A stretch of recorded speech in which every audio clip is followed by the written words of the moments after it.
Okay, let's start with our panel discussion. And for that, first I would like to invite our panel moderator, Mr. Bhaskar Bhattacharya, who is the head HR, WE and head of ER with Hindalco Industries. Can we welcome sir with a big round of applause? And to join in, we have Anshu Naval, who is the head of learning and development, HDFC Sales Private Limited.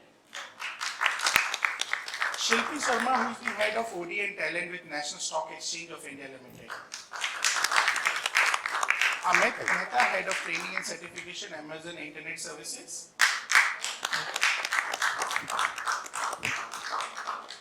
Atul Mathur, executive vice president, Aditya Birla Capital. And Prasad Gaokar, head of human resources with Kotak Mahindra Asset Management Company Limited. Good evening, august crowd and my dear fellow HR professionals. It's a really privilege to have such a lively panel with me. We have interacted once before this session that how to make the session further lively. And if you all have seen the names and the company from which we belong, so there is one thing which I have observed, that except me, all are from currently financial sectors. So you can very well understand how all finance people can get hold of me being in manufacturing. So it will be very tough for me to deal with my fellow 5 panelists with finance companies. Still, I will try my best and see that how we can move. So, while having an initial conversation with my fellow panelists over Zoom, we were discussing that since last March 2000, how the world have moved, how the world have traveled. We have seen wave 1, 2, 3 of COVID, and it become very difficult for people, for the company, for the customer, entire segment to cope up.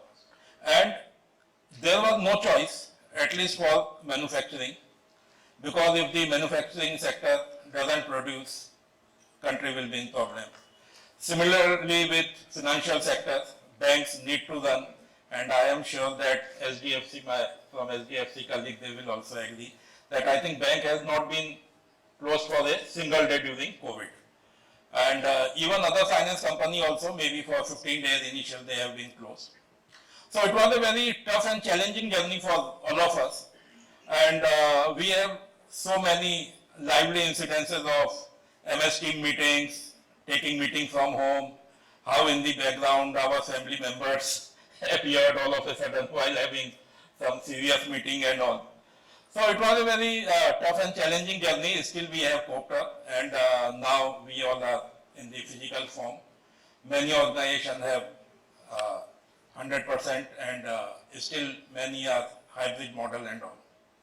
So without taking much of introduction, I would come to my co-panelist from Aditya Birla Capital, Mr. Atul Mathur, who is heading the learning and development for the organization. Atul, like McKinsey and Company during 2020, they studied that post-COVID pandemic, the need for digital skills accelerated a lot because everyone is doing meeting online, meeting on digital platform. So, what's your take in general based upon the observation, and what your organization have done to upgrade the skills of employees in the digital space, including the cloud platform? Sure, Bhaskar, thank you, and a very good evening to the audience here. Whether it's digital or offline, alphabetically you always get caught first and with the most difficult question. At Aditya Capital, we had actually gone for work from home 10 days before the national lockdown. And I would say that that was the foresight of our of our MD and the top management that they could anticipate that something big is coming. And therefore, IT, HR, and especially learning and development had to be, in top gear to actually get things moving. So right from IT infrastructure, things like laptops and computers and all, and also the job that we had was to ensure that people are comfortable with this. And I would say that we started with the basic thing which all other companies had started in terms of making people aware of, let's say, how to handle Zoom calls and MS Team calls and all, where we had really sessions for people to actually kind of educate them, because it was right from the CEO to the last man in the value chain. But after that, yes, there's been a very, very exhaustive effort in terms of upskilling our people. So for example, in our case, most of it is sales, sales organization. Almost 60% of our workforce, if you look at it, is sales and spread across the country. So we had to provide them with the digital enablement and the capability to handle that. So for example, let's say if I look at my life insurance company, where earlier the salesperson had to approach the customer, understand his requirements, come back to the office, generate something that what we call as the illustration, which is a policy illustration, and then go back again to the customer and have a discussion with that person. Everything was digitized. So the entire journey, because in COVID you could not really go and nobody wanted to meet you face to face. And also, as we went through the waves 1, 2, and 3, the awareness for protection, for insurance really went up, and that was a huge opportunity for all the insurance operators. And that's where right from providing them with the enablement and making people understand how to use those gadgets and assets. So for example, the illustration could be sent across to the customer through WhatsApp. We also came up with a lot of solutions like WhatsApp chatbot, for example, combination. So there were a lot of innovations that were done at that point of time, and very clearly we had to make people understand how to use it, how to leverage it. The good thing was that people were quite proactive, and they were also quite interested in doing it. The challenge is now, when we are coming back to the to the normal ways of working, how do you ensure that the momentum that we gained at that point of time continues, right? And that's why we're trying to be a lot more creative. So for example, the speakers here spoke about gamification, right? So what was happening, let's say, through virtual instructor-led training, for our people, and then we also had our learning apps, and the traction was quite high. Gradually you find that people say, no, we want to get into a physical, in-person, training program, or the apps are something which you would not like to go to very often, though we have changed the content completely on that, from text to, audio, visual and all. But gamification, immersive learning technologies like augmented reality, like virtual reality, are solutions that we're looking at now, so that people across the company, across the country, are interested in, going through that. And of course, we are looking at a lot of certifications, we are looking at a lot of tie-ups with organizations which are helping us in our journey. Thank you, Atul. In continuation, one extension question is that audience and myself, we both will look to you on listening from you, your experience like HR for HR and learning function. One of the major challenges to convince the management about the new initiatives and new things. As this is a massive journey to take entire workforce to the digital cloud platform with so many initiatives. So how you convince your management, and what was the support you got from your management? Sure. See, again, like the speaker said initially, it has to be top down. Number two, it's all collaborative. I think the kind of collaboration has really gone up during this time. So for example, earlier IT was working in a different silo. We were working in a different silo.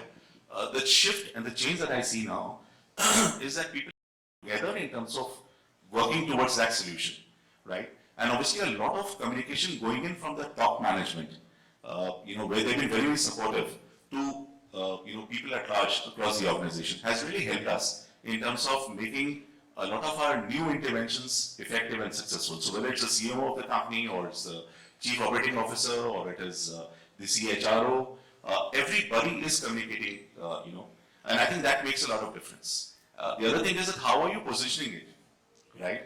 If people view it as something that is going to make their lives better, something which will help them in terms of improving productivity, something which will help them, do their work in a much better fashion, that positioning and that communication is very, very critical. So I think that's what we're focusing on from HR and learning and development point of view, and definitely is helping us. I hope it answers your question to some extent. Thank you, Atul.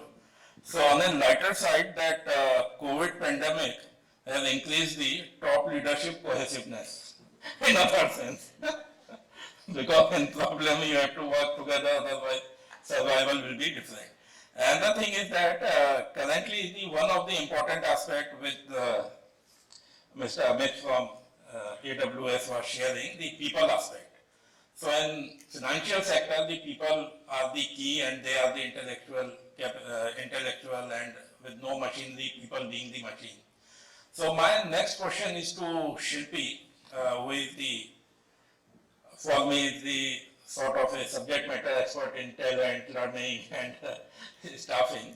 Like how this cloud management digitalization help in this staffing, talent management, retention, redeployment in your organization and in your experience. Thank you, Bhaskar, and good evening, everyone. So let me take a step back and kind of quickly take you through why my organization is unique. Because we are the exchange, there was no lockdown wave 2, wave 3 for us because we had our platform working. We moved pre-COVID from 1 billion trades per day on the platform to 5 billion trades per day overnight. And we marked about 27 billion on certain days. So that is the kind of, ask and need that we faced overnight with COVID, and we were in office. So imagine a workplace where technology and security is of utmost importance and we had no laptop concept. So at NSC there's only the desktop and the data is the most pristine, godly thing. So for us to be able to move from there to quickly adopt to providing laptops to 1100 employees in like 2 weeks. Yeah, so that was a journey that we undertook. Now coming back to visualize 100 plus apps that we work. So we have our own cloud on which we are running all our essential apps. And then we've kind of, last few years, we've kind of worked now with AWS and Azure to kind of move a lot of our non-essential apps to, from on-prem to the external cloud. So that's where we are. Coming back with those 100 plus apps, visualize that even for when you're hiring somebody, there is an entire desktop app that runs where you seek approvals for every single headcount that joins the exchange, to releasing offer letters, to then kind of the whole employee onboarding, induction, all of that, which was being done on paper and pencil because it's a SEBI requirement. So everything has to go through a green note, which is actually a green note. So I was wondering whether we have yellow and pink and blue notes as well. So everything has to be in that order, then it has to be scanned and uploaded. And that's not because we are a fintech, right, at the end of the day. It's because it's a RBI and SEBI guideline. From there to kind of moving a lot of that online and virtual, so that the entire process of hiring starts to happen online on Microsoft Teams, to getting all your approvals. So there's an internal document management system now, there's an app around that. So all of that started happening virtually. So that's the journey that we undertook. Thankfully, I think it was a big blessing for us in LNOD. Why? Because that was something that we were already planning to do. And then the best friend COVID happened. And something which we had planned to do after 3 years happened overnight for us. So that's been our journey. So a lot of our now, everything is online. So we never really went on work from home model, but now we've kind of digitized a lot of non-essential, non-trade operations, specifically HR has now completely moved to app-based and the whole online and cloud mode. As far as now the entire employee journey, including induction. So we are right now in the process of kind of making a 5-day classroom induction virtual. So that's a project that we started before COVID happened. So that was something that we had on our mind. And yes, I mean, we start our first batch in August of doing a 5-day virtual onboarding now with by using our LMS. So that's been the journey for us. It's been tricky, shaky, but I think adoption has been very quick because we are a very young organization. Average age is about 32. So it just happened. Thank you, Shilpi. So, one good thing you have shared that due to work from home, the business of your organization and the BSc must have increased many, many times. It did. So, now the next question is to my Mr. Prashad from SDFC. Like,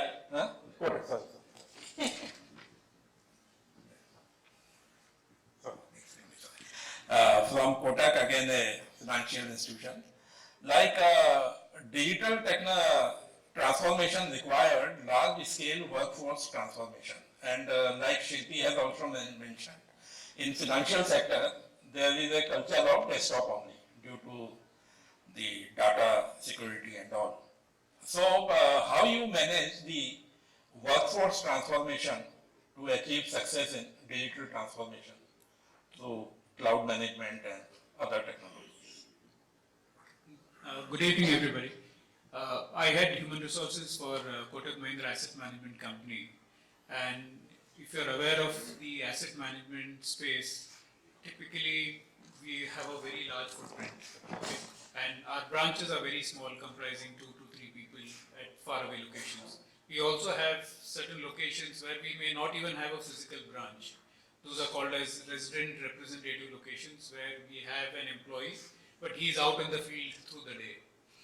Okay, and he has to meet distributors and IFAs, who are independent financial advisors, who will typically then advise their clients to invest their money with us. So in that sense, we were not really restricted only to a desktop kind of a culture. Okay, we had to empower our salespeople with laptops, even iPads and stuff, where they could actually go and make presentations, they could carry data, they could have access to a lot of data pertaining to that distributor, okay, so that he can show him what is his market share with us, what kind of a business has he done with us in the last couple of months and stuff like that. Okay, so in that sense, and also with shrinking margins, and you would have heard of companies like 𝗧𝗵𝗲 who've come into the broking business, and they're game changers really.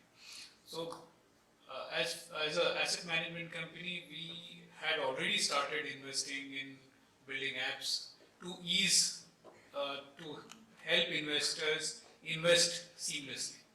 Okay, but with COVID, it has just hastened the process and accelerated the process for us. A lot of stuff was already on cloud, okay, and we were in the process of building a lot of apps to help investors, to help customers, to help these intermediaries to process and invest with us seamlessly. So in that sense, the orientation was there, and as a group, Kotak Group as a whole, there's been a lot of emphasis on digital transformation. Okay, and there has been that softer side of training which was already happening in terms of communication, in terms of information flow. I think also what I've observed, having worked in the financial services for about now 25 years, people in the financial services are quick to adapt to changes, okay, and they learn new skills quickly. They may not even depend on the HR department to actually initiate, and they would take up that initiative and come across to the HR team and say, yes, I want to learn this, and this is something new that I want to pick up. So that's an advantage for us, and we've been able to collaborate well with our business guys and the senior management to be able to provide that kind of training and also build a culture of digitalization. Thank you, Prashad. Any challenges you faced while during the journey of digital transformation? Yes, recruitment is a big challenge. We are facing that on a daily basis. And Mr. 𝗵𝗲 mentioned full stack developer, and so we've been struggling. There's no talent available. we've seen candidates at a CTC of 10 lakhs having an offer of 22 lakhs asking for 40 lakhs. And we've also had data scientists, but then there's not much of role clarity also in the industry today. Okay, so these are new nomenclatures that we hear, but what does a data scientist do, or what is he or she required to do, is also not clear in many of the people. So that will evolve, I think, over a period of time. And everybody likes to talk about machine learning and Python and R and all that, but skill sets are scarce. We need to develop and we need to build those skill sets in people. So yes, recruitment is a challenge, and once you hire people, you need to upgrade them. That is scary. Yeah. That's a challenge that we will have to face over a period of time. Thank you, Prashant. Nice listening to you. Now coming to Anshu from SDFC. I will confirm it. Sorry. Now one of the critical skills which companies are looking at while recruiting people post-COVID and during the COVID is the digital skill. So that has become the mandatory, because even if you are hiring, like in my case in manufacturing also, like our in category of workmen also, safety training and all are now, because all the people are now carrying the smartphone, so everything is on those platforms. So to you, that how your organization have taken approach or strategize in closing the gap between the current skill and the desired digital skill. Okay, thanks, Bhaskar. Good evening, everybody. Before I just answer that question, I think let's just move to the ground reality, because this is the Indian culture we're talking about. There are people from different parts of the country with limited or absolutely no information about the Internet of Things also. That being the most basic digital skill that is expected of any new joinee or any new hire that we are picking up. We are talking about a sales organization out and out, catering to the most basic requirement of every individual, which is housing finance. So in our industry, which is related to home loans, we are expecting the person to have digital skills on the level that he's able to meet out the customer and cater to the requirement. This is how you will be financed for your dream home. So that's like the very basic thought process that we are running with. And when we are hiring people, that's how we want to elaborate that also, that you meet your customer requirement, because this is their dream and you're helping them finance that dream. Starting off from there, when we're talking about understanding Internet of Things, I think it's become a very cliched way of saying that everyone is using smartphones, but we still have people in various pockets who are probably not using these smartphones. So even understanding that basic technology, that if we are providing an app and how do you navigate, starting from even whether they have the required data while we are training them digitally. So that's where our challenge started from. During the pandemic, everything changed from a 100% classroom session to a 100% digital platform, where we were talking about online learning platforms. And this was the audience that we were catering to, where they did not have data packs of, which could cater them for a 4-hour learning journey. So even when we had, instructor-led virtual training sessions being done through various, like Google Meets or Zoom or, different technologies, understanding their requirement or our own audience, our own employee requirement, that they are not able to sit for 4 hours because their data pack expires. So that was, that's where we started our challenge journey from.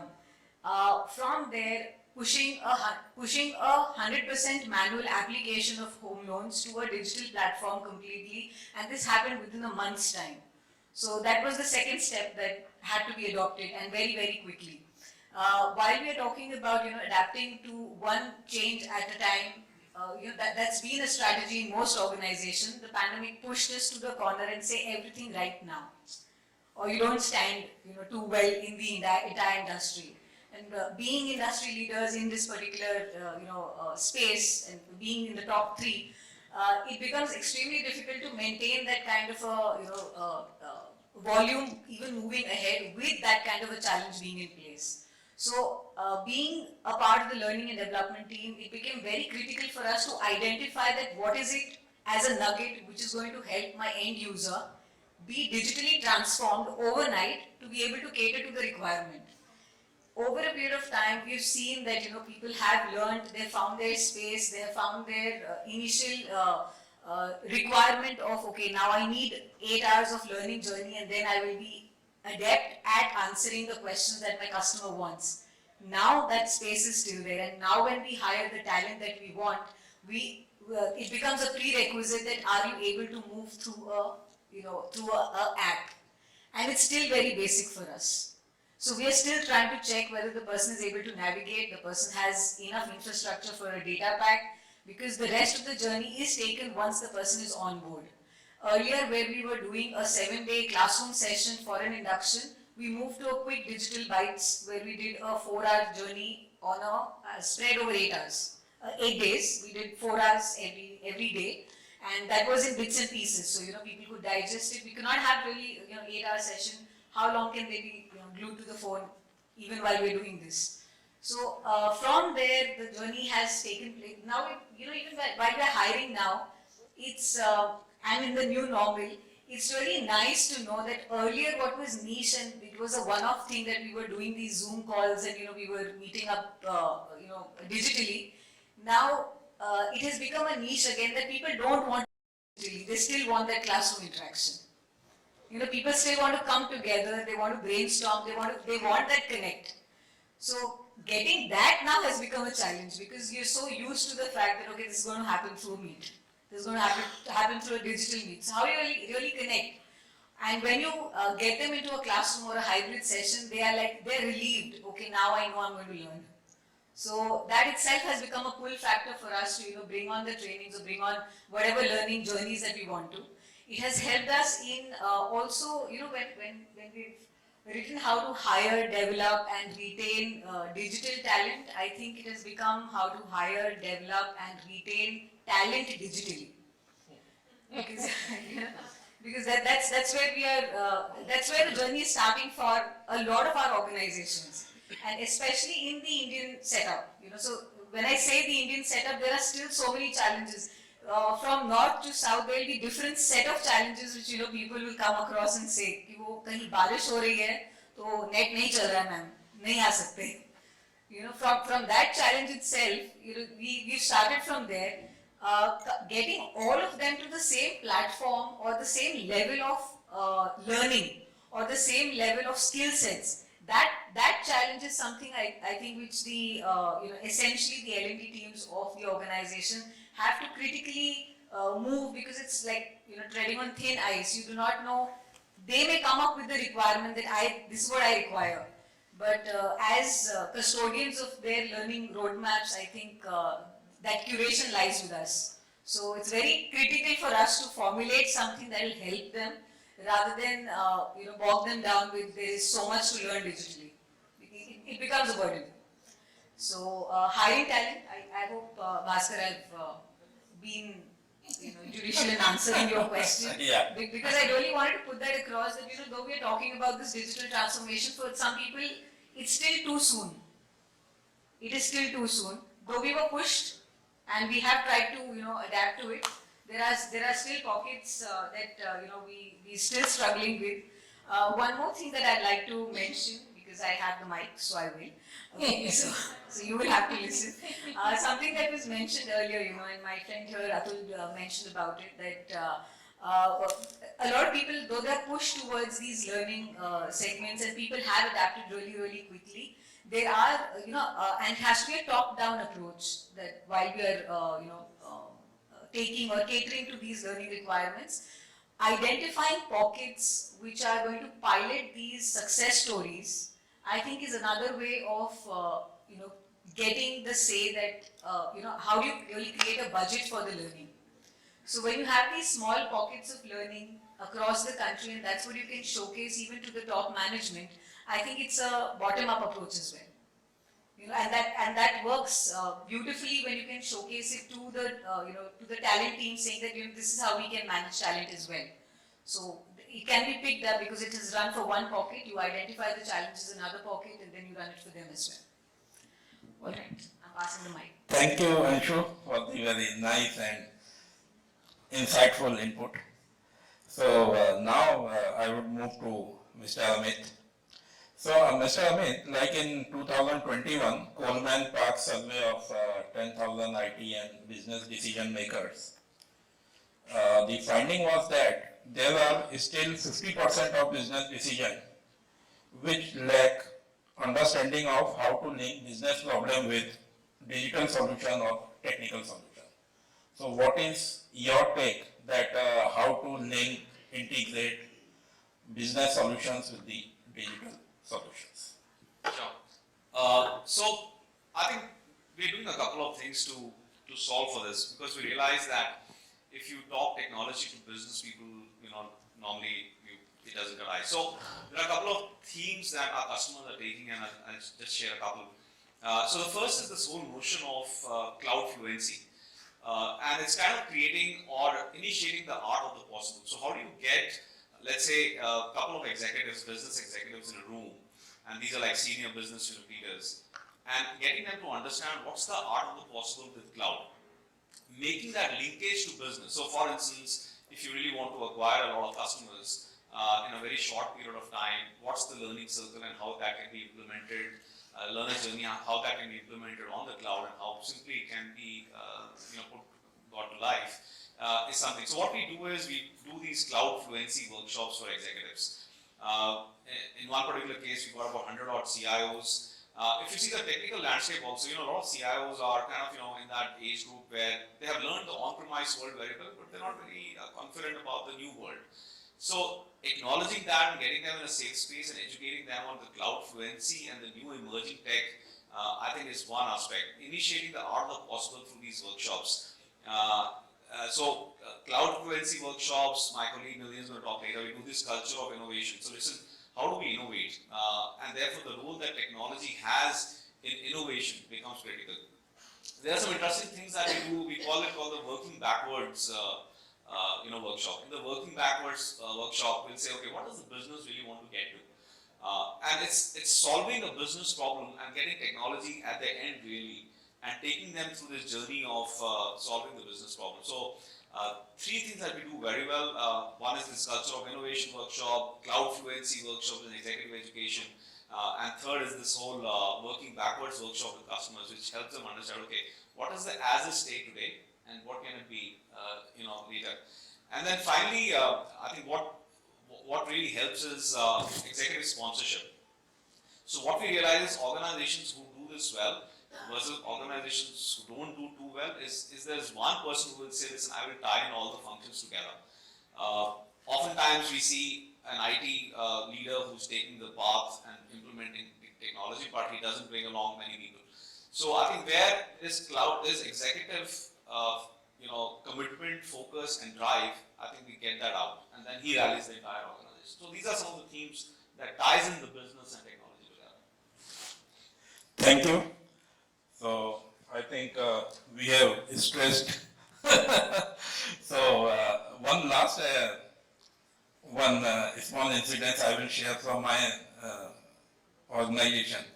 Like in digitalization, cloud, and all this technical journey, unless your people are excited, they will not give their 100%. So one experiment in one of our unit we have done.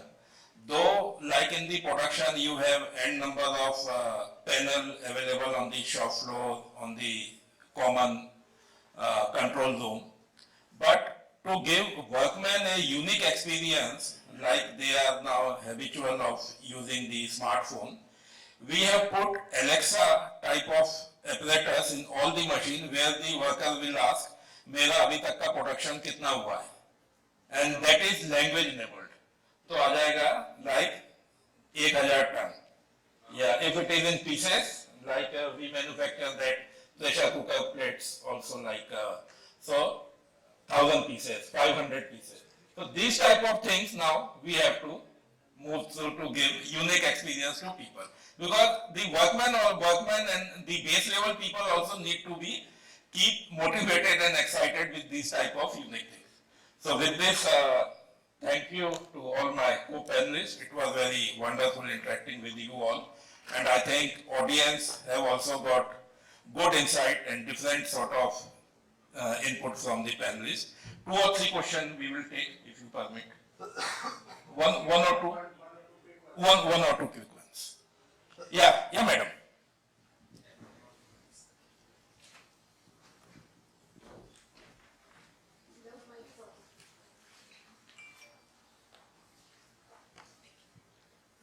Hi, I'm Prerna from 𝗪𝗲𝗍 Financial Services. So I so much relate to all of you, from financial industry. We've spoken a lot about L&D and digital transformation. My question was on hiring. So Prashant spoke about hiring and the kind of challenges. I would request, it's open to all of the panel, if you could share in your experience, and I'm sure we might not have foolproof recruitment strategy to share as in what has actually worked out for us, because we are all struggling and we are trying to identify. But if at all you could share some experience which has helped hiring the digital talent, because personally we do face those challenges, and how to go about it. Any kind of insights would be helpful. Anyone? Prashad, Anshu? So I'm not into recruitment, but I can talk about it. So at the exchange, what we've been running for the last few years are hackathons. Okay, because we, like I mentioned earlier, we are a pure tech, fintech company, and therefore for us, digital literacy is of utmost importance. 60% of my workforce is working on the platform because that's our IP. And so we've gone around the country to different tech institutions, and this would be at grad level, and we've been hosting hackathons. From there, you have a lot of, one, it brings traction to come and work for an exchange, and then the second, we are also able to pick up the right kind of people for different parts of, from data sciences, analytics, to Python, to Linux, and all of that. So that's really worked for us. Yeah. Thank you. One last question, please. Yeah, please. Hi, I'm 𝗏𝗏𝗃 from Deloitte. Given that there has been so much of change in this period of time, is there any strong message or trend do you see with regard to the concept of work, worker, and workplace getting redefined? Anything that has come out very strongly in any of your workplace? And globally, there's also a concept of YOLO, which is emerging, which is you only live once. So have you all faced any challenges related to that? Any game changer experience any of you have to share? Atul, what would like to take? Okay. See, the interesting thing that we saw was that during and post the pandemic, when we're looking at the hybrid workplace, there were certain roles that we said are permanently work from home. And there are certain roles and certain levels of the work where we said that people have to come to office. People who we were asking to come to office were not willing to come to office. People who were asked to stay at home were feeling that we are redundant, not required in the company, right? So, and therefore there was attrition on both the fronts. I think one key thing which we realized was that what people are looking forward to is flexibility. If I can decide how I want to work, and when I say flexibility, so for example, if you've got, let's say, 6 branches, and there are different companies, let's say in my organization, there are 6 companies and the different branches, not necessarily that I have to go to the same office, right? I can choose from where I can operate, and the company makes provision for that, which we did, right?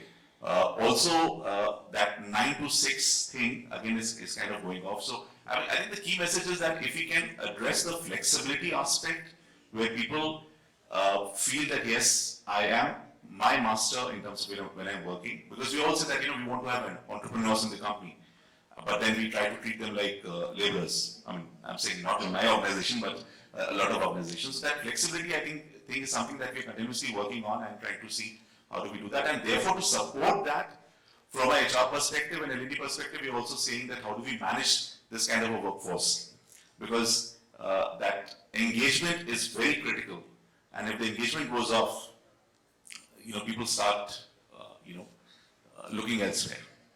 Thank you. Thank you, sir. On that note,